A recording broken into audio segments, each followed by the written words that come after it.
Hi students,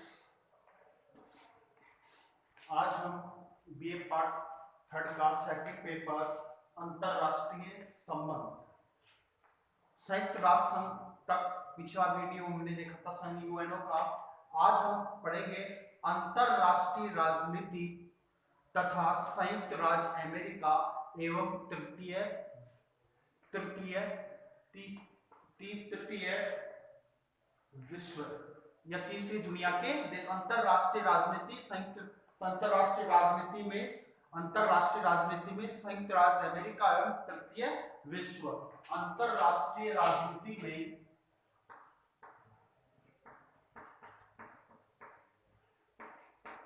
अंतरराष्ट्रीय राजनीति में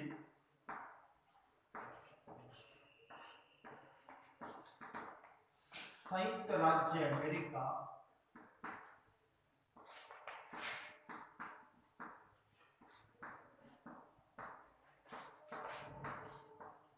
एवं तृतीय विश्व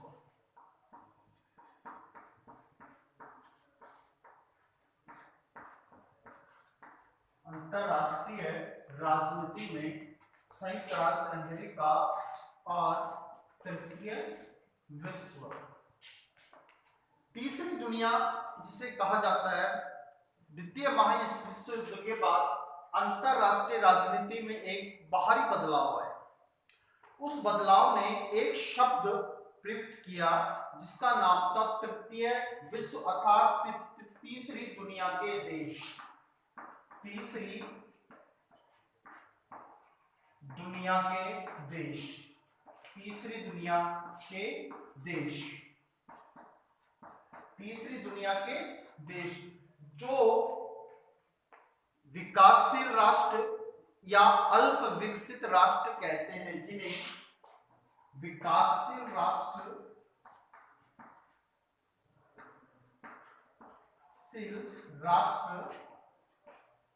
तथा अल्प विकसित राष्ट्र कहते हैं।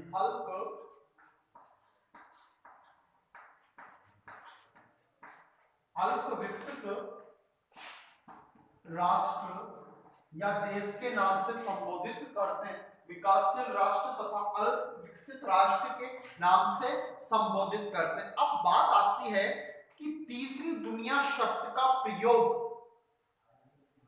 तीसरी दुनिया शब्द का प्रयोग विकासशील तथा अल्प विकसित राष्ट्रों के लिए तो किया जाता है, लेकिन इस शब्द की उत्पत्ति किसने की? तो इस शब्द की उत्पत्ति की थी फ्रांसीसी लेखक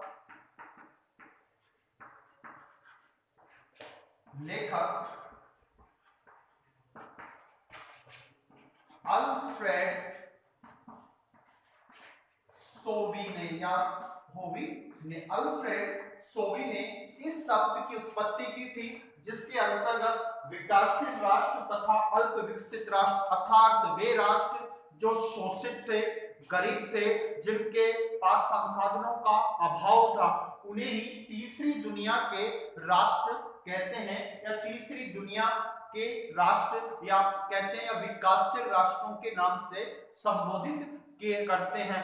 क्योंकि विश्व में धनाढ्य देशों की कमी, धनाढ्य देशों कम है और गरीब देश तथा विकासशील देश सबसे ज्यादा है।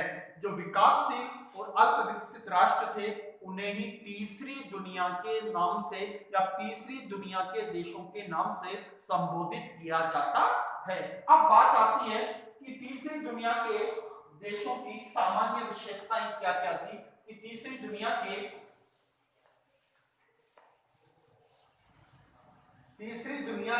या तीसरे विश्व के देशों की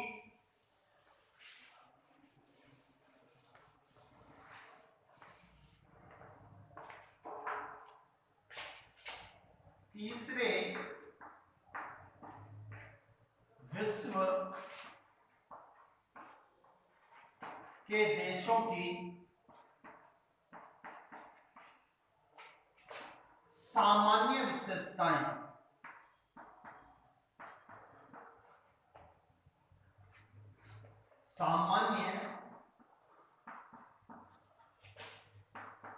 सामान्य विशेषताएं क्या क्या थी? तीसरी विश्व के देशों की सामान्य विशेषता क्या थी? इसमें थी जीविकोपार्जित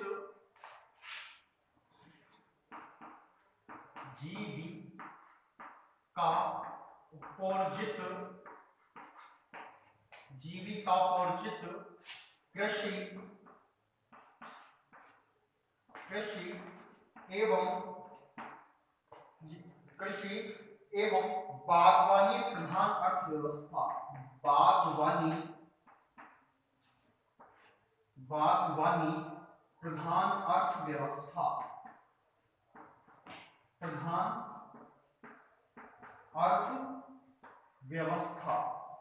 निर्यातों पर आश्रित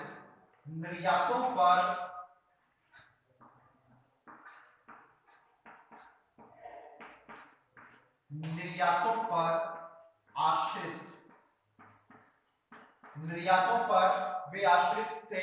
असंतुलित घटक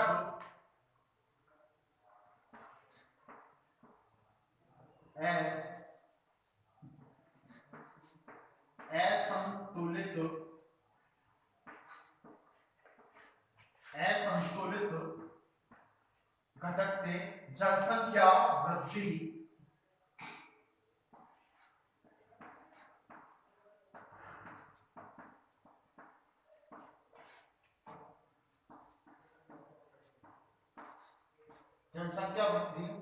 अस्थिर राजनीतिक व्यवस्थाएं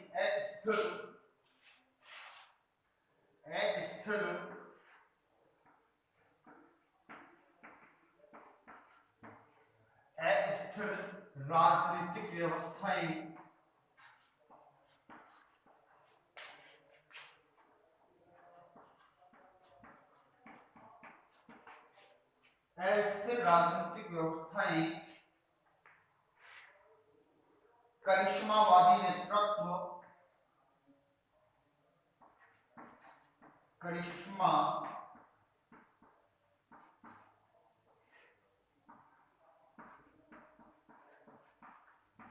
करिश्मावादी नेतृत्व, विधायिका का ह्रास या विधायिका का पतन। विधायिका का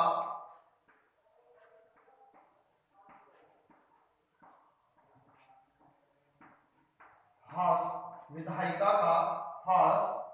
एक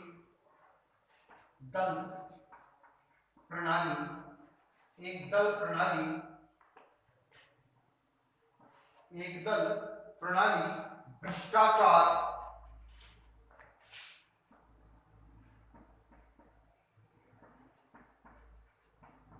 विलासितापूर्ण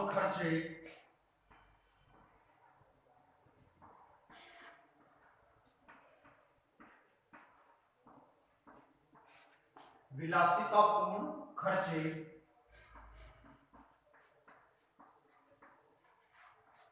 और 11वां था सैन्य सामग्री पर खर्च। सैन्य सामग्री पर खर्च। तीसरे विश्व के देशों की सामान्य विशेषताएं जिसके कारण वे पिछड़े कहे गए या विकासशील, जीविकोपार्जित कृषि एवं बागवानी प्रधान अर्थव्यवस्था। जितने भी अल्प विकसित या विकासशील राष्ट्र थे, उन देशों के पास धन संचय करने का या धन अर्जन करने का अगर कोई साधन था तो वह कृषि थी या बागवानी थी, जिससे उनकी अर्थव्यवस्था चलती थी। अगर इसमें असामान्य घटक आ जाए, कृषि में असंतुलन की स्थिति आ जाए, तो वे देश अत्यंत गरीब हो जाते थे। अर्थात अगर पैदावार ढंग से नहीं हुई, एक समय में या एक वर्ष में या कई वर्षों तक पैदा सही नहीं तो उनकी अर्थव्यवस्थाएं गड़बड़ा जाती थी। अर्थात वे देशों का जो मुख्य अर्थव्यवस्था निर्भर थी वे कृषि पर आधारित ही अर्थव्यवस्था थी। दूसरा पॉइंट आता है निर्यातों पर आश्रित। वे देश दूसरे देशों पर सबसे ज्यादा आश्रित थे निर्यात के लिए, चाहे कृषि हो, बीज हो, टेक्नोलॉजी हो, खाद्यान्न हो, कपड़े हो, वे दूसरे देशों पर सबसे ज्यादा आश्रित थे, जिससे भी विकसित राष्ट्र उनसे सबसे उनको सामान आयात तो करते थे लेकिन मोटा पैसा वसूलते थे, अर्थात वे देश सबसे ज्यादा यानी विकसित राष्ट्रों पर आश्रित थे। तीसरा है असंतुलित घटक। असंतुलित घटक से तात्पर्य है कि वहां का मौसम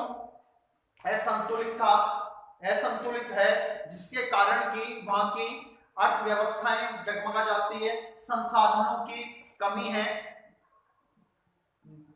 महासागर या प्राकृतिक प्रकोप ऐसी असंतुलित घटक के कारण भी वहां की अर्थव्यवस्था में सबसे ज्यादा वे प्रभावित रहते हैं। दूसरा है जनसंख्या वृद्धि। अल्प विकसित तथा विकासशील राष्ट्रों में जनसंख्या तीव्र बहुत ज्यादा है, अत्यधिक जनसंख्या है, जिसके कारण आधी से ज्यादा जनसंख्या आज भी उन देशों में भूखमरी या बेरोजगारी का सामना कर रही है। ये तीसरे दुनिया के देशों की सबसे मुख्य समस्या पॉपुलेशन एक्सप्लोजन यानी जनसंख्या वृद्धि तीव्र गति से उनकी बढ़ रही है। नेक्स्ट है अस्थिर राजनीतिक व्यवस्थाएं, अर्थात उनकी सरकारें हैं जो स्थिर नहीं है। राजनीति में अचानक वहां पर परिवर्तन आ जाता है, सैन्य शासन हो जाता है या उनकी वहां के लोगों की स्वतंत्रताओं का हनन हो जाता है। इस प्रकार से तीसरी दुनिया के देशों में अस्थिर राजनीतिक व्यवस्थाएं रहती हैं, यानी एक लंबे या सही नेतृत्व वाली सरकार नहीं चल पाती। करिश्मावादी नेतृत्व, वहां पर एक नेता के आगे संपूर्ण देश चलता है, अर्थात तो वहां पर एक नेता को ही अपना सर्वोच्च मान लिया जाता है, सब कुछ मान लिया जाता है। यह सामान्य विशेषता तीसरी दुनिया के देशों की। विधायिका का पतन, अर्थात संसद का उनकी इंपॉर्टेंस यानी महत्वपूर्णता वे नहीं रखते हैं, इस कारण विधायिका के बनाए गए कानूनों का भी वो सम्मान नहीं करते, इस कारण विधायिका का भी पतन होता है। नेक्स्ट है एक दलीय प्रणाली। अधिकतर देशों में जो अल्प विकसित राष्ट्र है या विकासशील राष्ट्र, वहां पर एक दल का सबसे ज्यादा प्रभुत्व रहता है, उसी की मनमानी चलती है, जिसके कारण भी वहां पर अस्थिरता की स्थिति उत्पन्न रहती है। भ्रष्टाचार का बहुत ज्यादा बोलबाला रहता है, बहुत ज्यादा भ्रष्टाचार उन देशों में रहता है। ऐसे भी जहां पर अशिक्षा होगी, बेरोजगारी होगी, भुखमरी होगी, यातायात के साधन नहीं होंगे, संचार के साधन होंगे, तो वहां पर क्राइम यानी भ्रष्टाचार सबसे ज्यादा रहता है। उन देशों के विलासितापूर्ण खर्चे हैं यानी भोग विलास के साधनों पर सबसे ज्यादा वे खर्च करते हैं। नेशनल सैन्य सामग्री पर, अर्थात अपनी सुरक्षा के लिए, अपनी बचाव के लिए ज्यादा से ज्यादा सबसे ज्यादा सैन्यों पर वे खर्च करते हैं। इस कारण तीसरी दुनिया के देशों की ये सामान्य विशेषताएं हैं, जिनमें है जीविकोपार्जन कृषि और तथा बागवानी प्रधान अर्थव्यवस्थाएं हैं, निर्यातों पर वे आश्रित हैं, असंतुलित घटक है, जनसंख्या वृद्धि है, अस्थिर राजनीतिक व्यवस्थाएं हैं, करिश्मावादी उनके पास नेतृत्व है, विधायिका का पतन है, एक दल प्रणाली है, भ्रष्टाचार है और विलासितापूर्ण खर्चे हैं और सैन्य सामग्री पर सबसे ज्यादा वे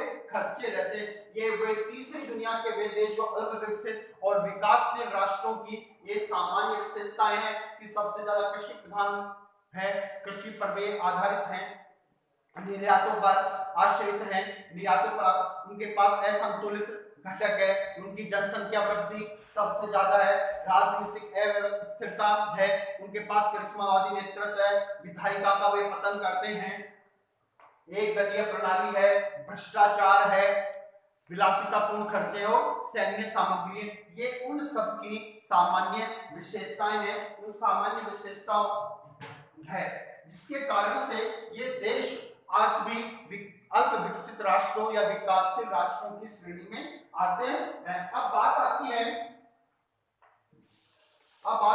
तीसरे विश्व के देशों में क्या विविधता है। तीसरे देशों में क्या क्या विविधताएं हैं।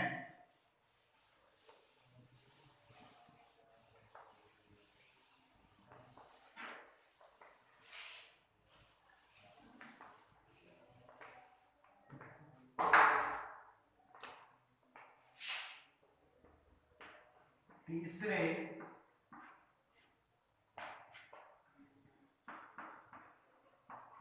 विश्व के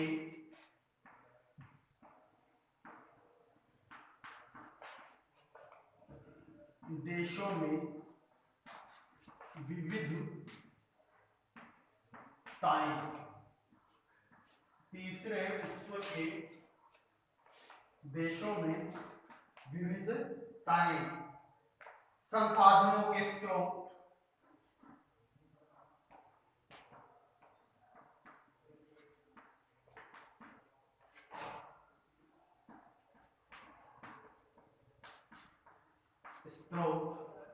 दूसरा है जनसंख्या की दृष्टि से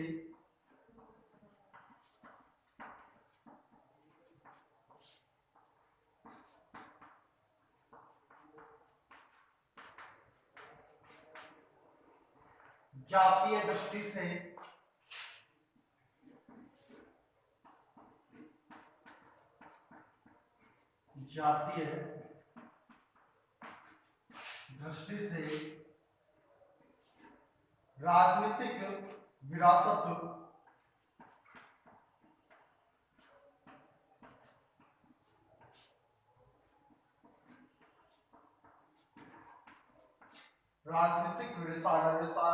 विरासत, आधुनिक और पारंपरिक संस्कृति, आधुनिक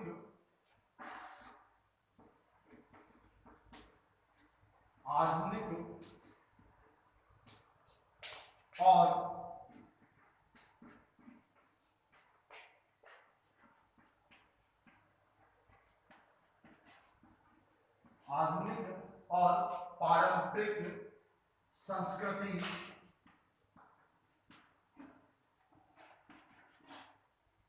शासन संबंधी विभिन्नता, शासन संबंधी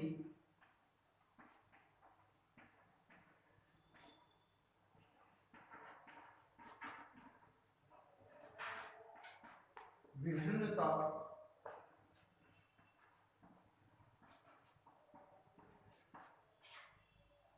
आर्थिक व्यवस्था,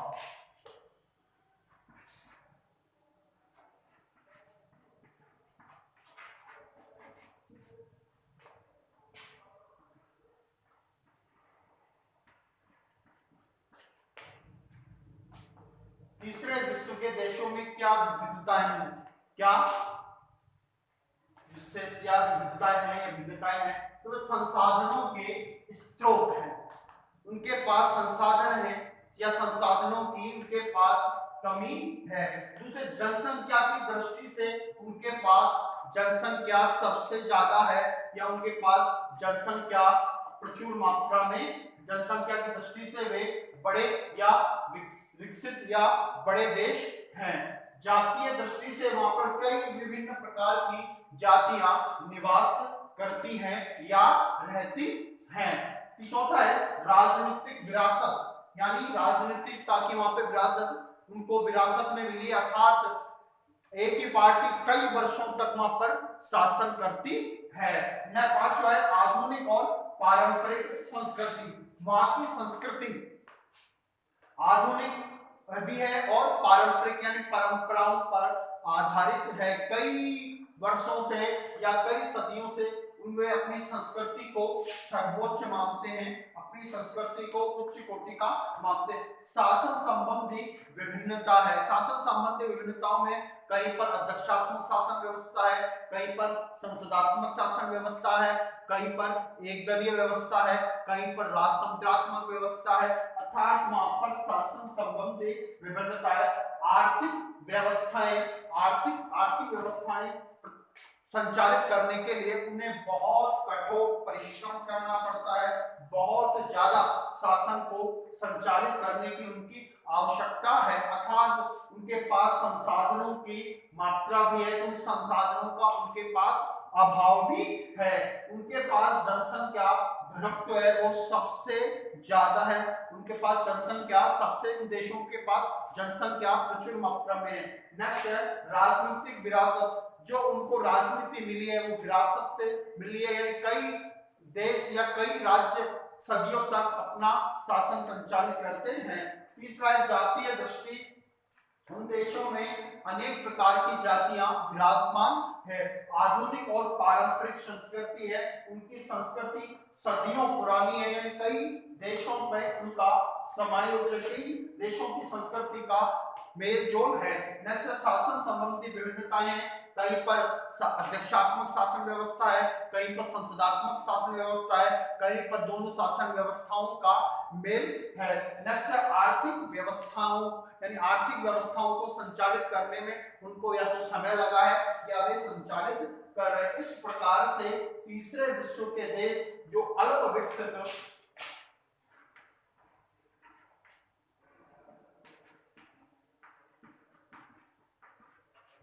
या विकासशील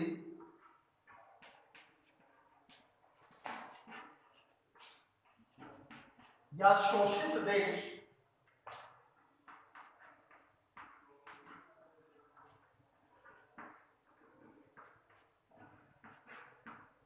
जो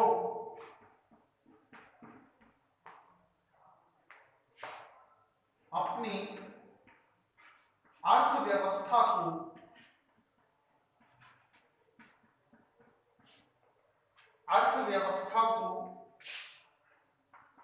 सुधारने के लिए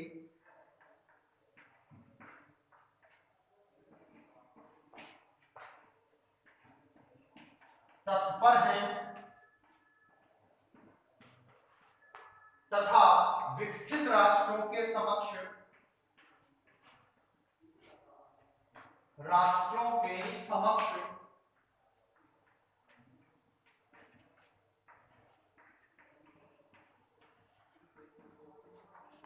आना चाहते हैं।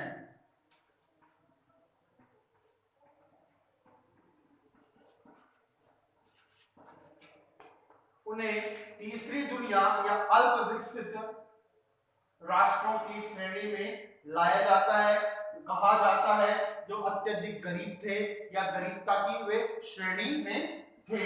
इसका सबसे ज्यादा प्रयोग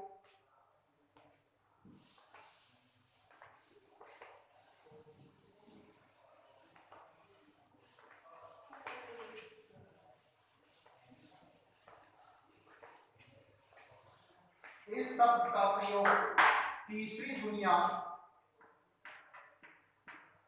तीसरे विश्व या तीसरी दुनिया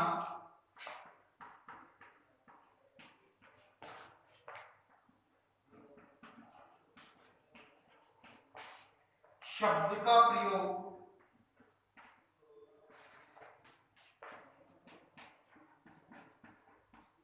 फ्रांसीसी लेखक